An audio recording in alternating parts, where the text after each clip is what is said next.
حضرت ابو ہریرہ رضی اللہ تعالیٰ عنہ سے روایت ہے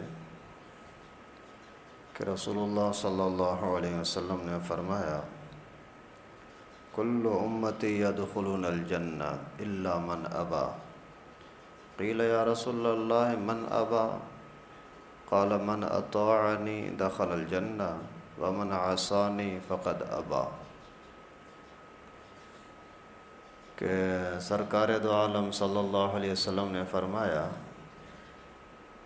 میری پوری امت جنت میں داخل ہوگی سوائے ان لوگوں کے جنہوں نے انکار کیا۔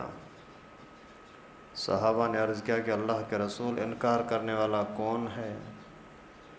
تو رسول اللہ صلی اللہ علیہ وسلم نے فرمایا کہ جس نے میری تابع داری کی وہ جنت میں جائے گا، جس نے میری نافرمانی کی، میری بات نہ مانی، اس نے انکار کیا، یعنی وہ جنت سے محروم ہوگا۔ اللہ تعالیٰ حفاظت فرمائے۔ اب اس حدیث مبارکہ میں 3 باتیں سمجھائی گئی۔ جو بھی صحیح امتی ہے سارے کے سارے جنت میں جائیں گے۔ یہ اللہ تعالیٰ کا بہت بڑا انعام اور اکرام ہے کہ نبی پاک صلی اللہ علیہ وسلم کے امتی ہونے کے ناطے خصوصی کرم ہوا۔ دوسری بات یہ کہ جب صحابہ نے پوچھا کہ اللہ کے رسول، انکار کرنے والے جنت میں نہیں جائیں گے تو انکار کرنے والے ہیں کون؟ جواب میں پیغمبر کریم نے 2 باتیں بتلائیں۔ من اطاعنی دخل الجنہ، جس نے بھی میری بات کو مانا، تابع داری کی، مان کر چلا، وہ جنت میں داخل ہوگا۔ اللہ کے نبی فرما رہے ہیں جو میری بات پر چلنے والا ہے وہ جنت میں داخل ہوگا۔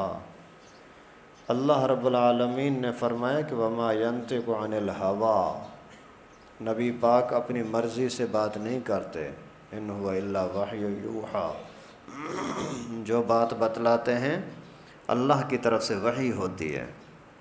تو پیغمبر کریم نے وحی کے طور پر فرمایا، من اطاعنی دخل الجنہ، جو بھی میری بات مانے گا وہ جنتی ہے۔ خود اللہ تعالیٰ نے بھی فرمایا، قل ان کنتم تحبون اللہ فاتبعونی یحببکم اللہ، اگر آپ یہ چاہتے ہیں کہ اللہ تعالیٰ تمہارے ساتھ محبت کرنے لگے تو پیغمبر کریم کی آپ تابع داری کریں۔ آسان نسخہ ہے، کوئی مشکل نہیں ہے۔ پیغمبر کریم صلی اللہ علیہ وسلم کی تابع داری جتنی طاقت ہے اتنی کریں، کیونکہ حسن و جمال میں تو کوئی کائنات کا کوئی بھی شخص پیغمبر کریم جیسے کی تابع داری نہیں کر سکتا، لیکن پیغمبر کریم کے اعمال کے اندر تو تابع داری کا ہو سکتی ہے نا۔ پیغمبر کریم نے وضو کیسے کیا، میں بھی اسی طرح کروں۔ پیغمبر کریم نے داڑھی کیسے رکھی تھی، ہم بھی اسی طرح کی رکھیں۔ پیغمبر کریم مونچھوں کو کس طرح کاٹتے تھے، ہم بھی کاٹیں۔ پیغمبر کریم کون سے لباس کو پسند کرتے تھے، کون سے کھانے کو پسند کرتے تھے، کون سی چیزوں سے نفرت کرتے تھے، کون سی چیزوں سے محبت کرتے تھے، یہ تو ہمیں پتہ ہے، اور ان چیزوں پر ہم تابع داری بھی کر سکتے ہیں۔ تو جہاں تابع داری کر سکتے ہیں وہاں نہیں کریں گے تو یہ ہے نافرمانی۔ جہاں تابع داری کر ہی نہیں سکتے، ہو ہی نہیں سکتی، تو وہاں پھر پکڑ بھی نہیں ہے۔ آگے پیغمبر کریم نے فرمایا، ومن عصانی فقد ابا، اور جنت سے محروم ہونے والا وہ بندہ ہے جس نے میری بات نہ مانی، میری تابع داری نہ کی۔ پیغمبر کریم صلی اللہ علیہ وسلم نے سود کو منع کیا، کوئی بندہ سود کھا رہا ہے یہ نافرمان ہوا۔ پیغمبر کریم نے جوا سے منع کیا، کوئی بندہ جوا کھیلتا ہے یہ نافرمان ہے۔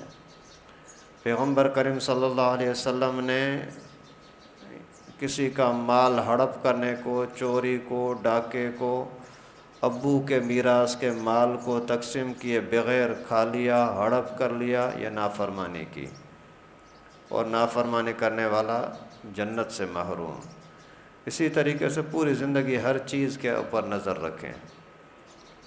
اللہ کے نبی نے نماز کا حکم دیا، نہیں پڑھتا، نافرمان ہے۔ زکوٰۃ کا حکم دیا، نہیں دے رہا، نافرمان ہے۔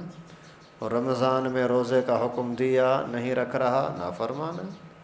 تراویح پیغمبر کریم نے پڑھی، حکم دیا، کوئی نہیں پڑھتا، نافرمان ہے۔ اسی طریقے سے قرآن اللہ کے نبی نے ہمیں امانت دی، ہم نے قرآن کو چھوڑ دیا، نافرمان ہے۔ تو جہاں جہاں پیغمبر کریم کا حکم ہے وہ نہ کرنا نافرمانی ہے، جس کو منع کیا وہ کرنا یہ نافرمانی ہے۔ ساز گانے سے پیغمبر کریم نے منع کیا، آپ کے موبائل میں ساز گانے چل رہے ہیں، ناچ چل رہا ہے، فلمیں چل رہے ہیں، نافرمانی ہے۔ نافرمانی کا انجام جنت سے محرومی۔ اور فرما برداری کے اندر جتنی فرما برداری کے لیے بنیاد ہے محبت، ایک ہے زبان کے اعتبار سے محبت، جیسے آج کل بہت سارے لوگ بولتے ہیں ہم تو نبی پاک کو ماننے والے ہیں۔ بھائی یہ کیسے پتہ لگے کہ واقعی تو نبی پاک کو مانتا ہے؟ تیرا کردار بتائے گا، تیرا کردار بتائے گا۔ پیغمبر کریم کے ساتھ، پیغمبر کریم پر تجھے غیرت آتی ہے نہیں آتی؟ پیغمبر کریم کے نافرمانی پر تجھے غصہ آتا ہے نہیں آتا؟ پیغمبر کریم کا محبت کے ساتھ تذکرہ کرتا ہے نہیں کرتا؟ ارے کسی دنیا کے کسی بندے کا اگر آپ کو لباس اچھا لگتا ہے، اس کے ساتھ محبت ہوتی ہے، کپڑے اسی جیسا پہن لیتا ہے، بال اسی کی ڈیزائن کے بنا لیتا ہے، اور پیغمبر کریم صلی اللہ علیہ وسلم کے ساتھ محبت ہے اور اسی والی ٹوپی آپ کو اچھی نہیں لگتی؟ پیغمبر کریم والا عمامہ اچھا نہیں لگتا؟ پیغمبر کریم والے کرتا اور شلوار یہ اچھے نہیں لگتے؟ پھر کیسا تو عاشق ہے، کیسی محبت ہے؟ یہ تو دھوکہ ہے۔ حضرت سعد بن ابو وقاص رضی اللہ تعالیٰ عنہ جب مسلمان ہوا تو ماں کو بڑا غصہ ہوا، اور یہ ماں کا بڑا لاڈلا بھی تھا اور بڑا خدمتگار بھی تھا۔ ماں بھی اس کے ساتھ بہت پیار کرتی تھی، لاڈلا تھا، اور اس کے بھی ماں کے ساتھ بڑی محبت تھی، بڑی خدمت کرتا تھا۔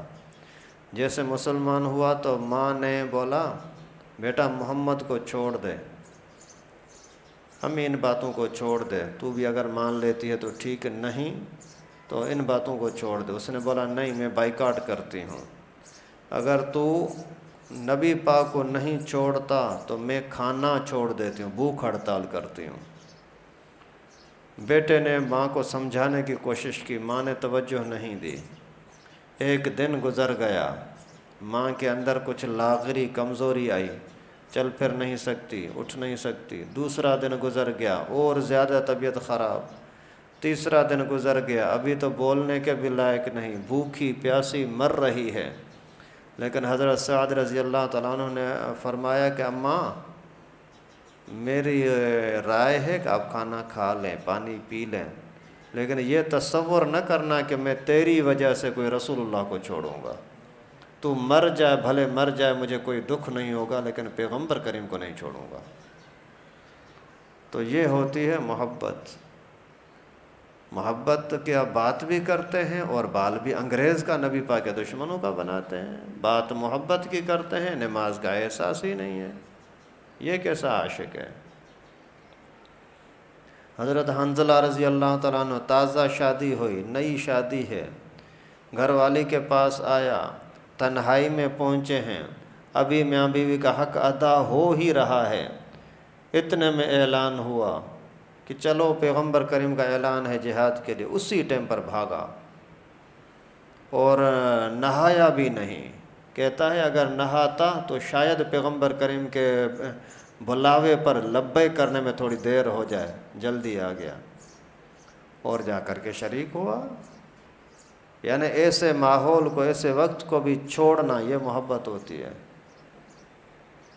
حضرت صہیب رومی رضی اللہ تعالیٰ عنہ جب لوگ وہاں سے چھوڑ نہیں رہے تھے کہ کوئی مکے سے باہر جائے گا، اللہ کے نبی صلی اللہ علیہ وسلم کی محبت میں مکے کو چھوڑ کر کے صہیب مدینے کی طرف نکلا۔ لوگوں کو پتہ لگا کہ جا رہا ہے اسلام کے لیے، پکڑ لیا، ہم تجھے ماریں گے اور یہ کریں گے، یہ کریں گے۔ اس نے بولا بھائی میں تو اپنی رضا خوشی سے جا رہا ہوں، کسی کا مال وغیرہ چوری کر کے تو نہیں جا رہا، کسی کا حق ہو وہ چھپا کر کے تو نہیں جا رہا، اپنی رضا خوشی سے جا رہا ہوں۔ نہیں، تجھے نہیں جانے دیں گے، تجھے ماریں گے۔ ارے بھائی میرا قصور کیا ہے؟ نہیں بس تجھے نہیں جانے دیں گے۔ جب بڑی ضد پر بات آئی تو انہوں نے فرمایا کہ بھائی ایسا کرو، میرا جتنا مال ہے آپ کو پتہ ہے، یہ بہت سارا مال گنوایا، مطلب فلاں جگہ پر میرا مال پڑا ہوا ہے، فلاں جگہ، وہ سارا اگر میں دے دوں پھر مجھے چھوڑو گے؟ بولا ہاں ٹھیک ہے۔ فرمائے وہ سارا کا سارا مال میں نے تمہیں دے دیا، مجھے تنہا تنہا اکیلے جانے کی اجازت دو کہ نبی پاک کے ساتھ جا کر کے ملاقات کروں۔ تو جس نے پیغمبر کریم کی تابع داری کی، محبت کی، اور محبت تو بنیاد ہے، لا الہ الا اللہ محمد الرسول اللہ، کلمے کی بنیاد ہی نبی پاک کے ساتھ ہے۔ پیغمبر کریم پر ایمان ہے، محبت ہے تو مسلمان ہے، نہیں تو کس چیز کا مسلمان ہے۔ اس وجہ سے کوشش کریں جہاں کہیں بھی سنت کی بات آ جائے، حدیث کی بات آ جائے، تو آپ کی بات کتنی بھی عقل کے اعتبار سے مضبوط ہو، کتنا بھی ظاہری فائدہ ہو نظر آ رہا ہو، لیکن لعنت کرو اس پر۔ کاروبار حرام کا ہے، پتہ لگ گیا حرام کا ہے، یعنی نبی پاک نے منع کیا ہے، کروڑوں روپے کا نقصان ہو رہا ہے، گڑھے میں ڈالو۔ حضرت حالیجی والوں کے پاس ایک بندہ آیا، کوئی کھوسو تھا، بہت بڑا افسر تھا پورے سندھ کے لیول کا، اور بہت بڑا مالدار، ویسے ہی قومی لحاظ سے بھی مالدار تھا، لیکن یہ رشوتیں وغیرہ لے کر کے بڑا مالدار ہو گیا۔ کوئی دوست اسی کو ادھر ادھر سے پکڑ کر کے لے آیا حضرت حالیجی والوں کی خدمت میں، حضرت سائیں شیخ عبد الصمد حالیجی دامت برکاتہم العالیہ۔ تو وہاں جیسے پہنچا تو کچھ باتیں سنی، دل پر بڑا اثر ہوا، پھر واپس گیا تو بھی سوچتا رہا یار میری زندگی کیا ہے۔ اور خیر پھر آیا حضرت کے پاس کچھ دنوں کے بعد، حضرت میں توبہ کرنا چاہتا ہوں، لیکن میں اتنا بڑا افسر ہوں، پتہ نہیں 21ویں گریڈ کا کسی کا، اور لاکھوں نے کروڑوں روپے کی جائیداد ہے میرے پاس جو رشوت کے طور پر حرام کے ذریعے سے میں نے لی ہے، حاصل کی ہے، ابھی میرا کیا ہوگا؟ حضرت نے فرمایا واپس کرو۔ یہ تو ممکن نہیں، کیسے واپس کروں؟ تو پھر اس نے کیا کیا کہ وہ سارا سامان، حضرت نے فرمایا یہ تیرے لیے استعمال کرنے کی گنجائش نہیں ہے۔ واپس گیا گھر میں، جا کر کے پورا سامان اٹھا کر کے، جتنے پیسے تھے، جتنے برتن تھے، جو کپڑے تھے، سارا اٹھا کر کے اور توڑ پھوڑ کر کے اور دریا کے اندر پھینک دیا کہ جو بزرگوں نے منع کیا ہے ناجائز ہے تو بس ناجائز ہے بس۔ اور اللہ کے فضل سے اسی کے پھر خاندان کے اندر اللہ تعالیٰ نے ایسی برکتیں عطا کی کہ کئی سارے اس کے خاندان میں پوتے نواسے علماء بن گئے الحمدللہ۔ تو جب دین کی بات آ جائے تو اپنے آپ کو چھوڑ دے۔ امام اعظم ابو حنیفہ رحمۃ اللہ علیہ وہ فرماتے ہیں کہ اگر میرا کوئی مسئلہ، میری کوئی بات پیغمبر کریم صلی اللہ علیہ وسلم کے سنت کے حدیث کے خلاف آ جائے، میرے بات کو پھینک دینا۔ اور ہم آج بولتے ہیں بھائی ٹی وی والے نے بولا ہے اور فلاں نے بولا ہے اور وہ بندہ بول رہا ہے، یہ بندہ بول رہا ہے، یہ بڑی خطرناک چیز ہے بھائی۔